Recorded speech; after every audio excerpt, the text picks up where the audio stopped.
What is up, YouTube? I am going to show you guys my Mongols boom up into the point where I am about to push. Um, this video is to help other players, more specifically give new players an idea on how to rush with Mongols, which can also be used for other civilizations. Obviously, some things changed, or with some things changed, but we're going to get right into it. As soon as the screen fades to black, is normally whenever I start playing, I will full queue my initial town center with villagers, and then I will chain queue town centers as close to my villagers as possible. So as soon as the game starts, they are working. You don't want an idle villager, because that's time away from them to be doing something. So we're going to start the game. Then I will comment as I go, try to explain certain things and elements, and go from there. Let me hit this stupid ass thing, and then here we go.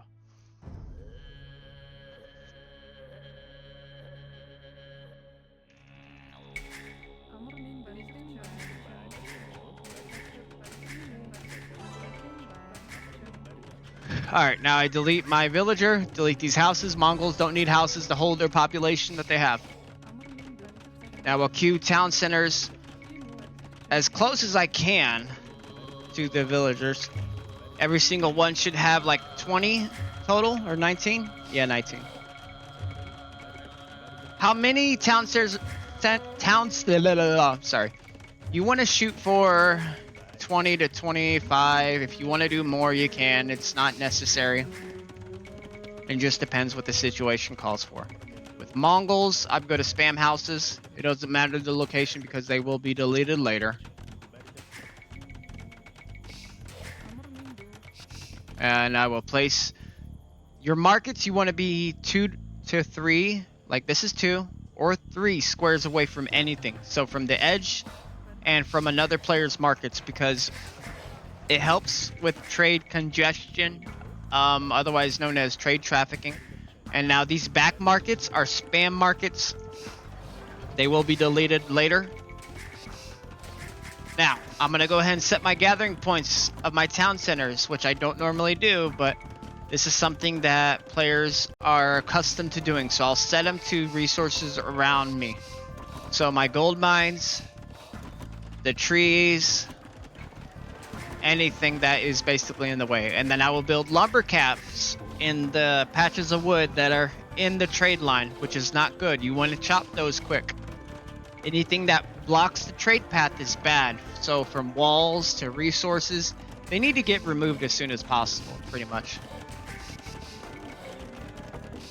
And I will queue more houses. I typically delete the houses once I am full pop. Or once I reach the ability to hit full population.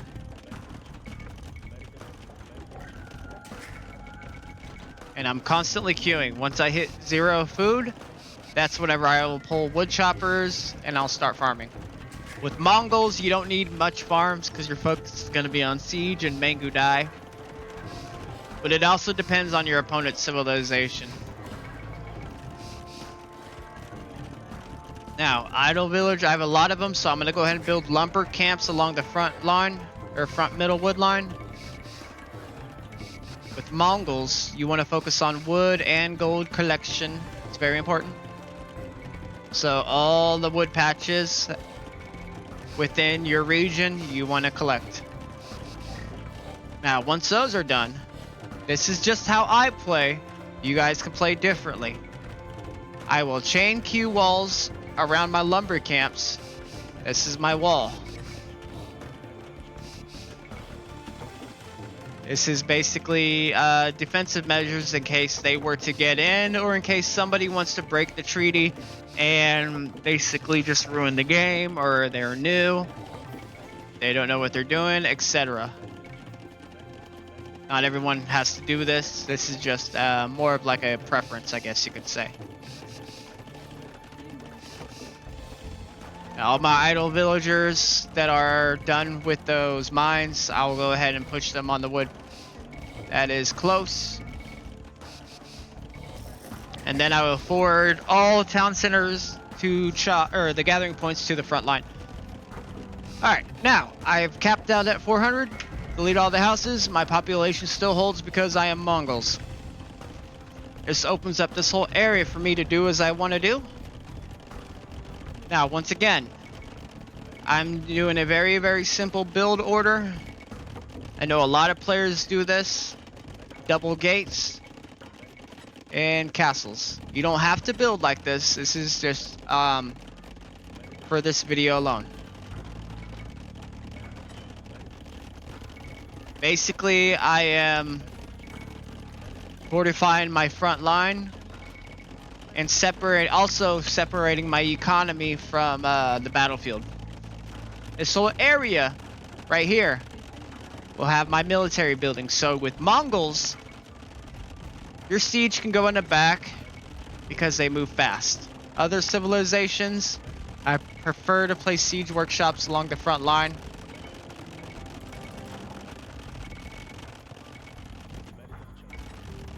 Now stables, I will build in a ranked deathmatch style, which is like 1 square away from anything.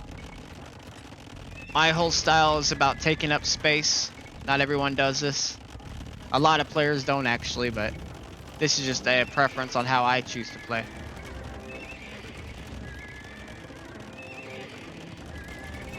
Oh yeah, throughout the game too, throughout the game, I am selecting my idle villager hotkey, and I am giving my guys orders. Now, when the wood in the back of the train line clears up, you want to delete your lumber camps. You want to keep the whole area clear from anything, buildings, farms, anything. Walls especially. You do not want a wall in the back of your train line. That is bad. Players do that for some reason, and it confuses the hell out of me. You don't ever want to do that.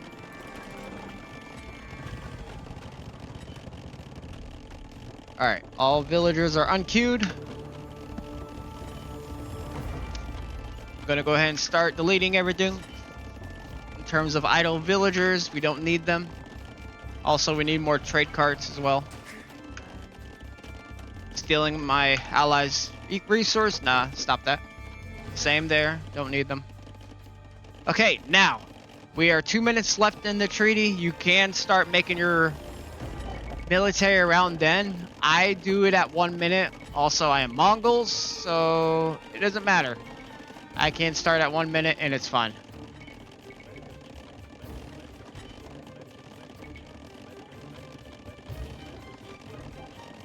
Some players will make a long straight wall and call it.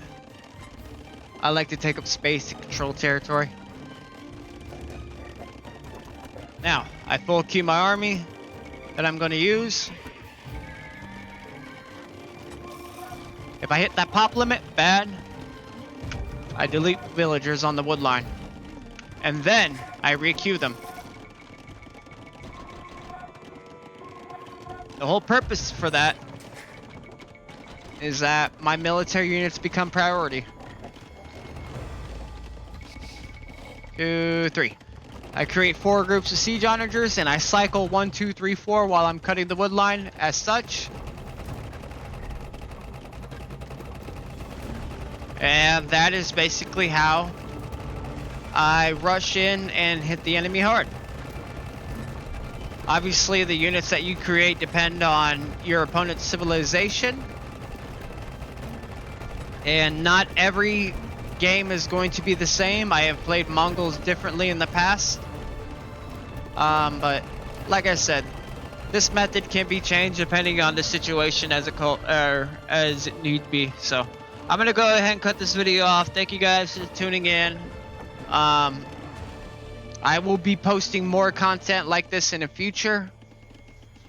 Try to help new players out and etc. So thank you guys for tuning in.